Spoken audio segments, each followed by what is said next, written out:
ప్రజా భద్రత దృష్ట్యా అనుమానిత మొబైల్, టెలిఫోన్, ఇంటర్నెట్ సేవలపై నిఘా కోసం ఇచ్చిన అనుమతిని ఏపీ రాష్ట్ర ప్రభుత్వం పొడిగించింది.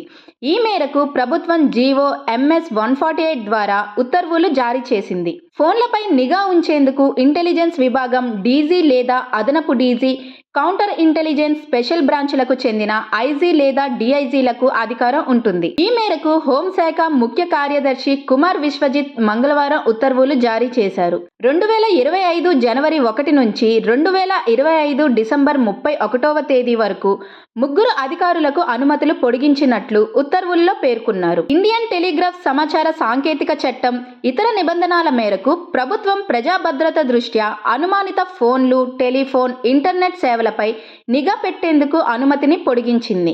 అయితే హోంశాఖ ముఖ్య కార్యదర్శి ముందస్తు అనుమతి ఇచ్చిన తరువాతే నిర్దేశిత అధికారులు సదారు అనుమానిత ఫోన్లు, ఇంటర్నెట్ సేవలపై నిఘా పెట్టినట్లు ప్రభుత్వం ఉత్తర్వుల్లో పేర్కొంది.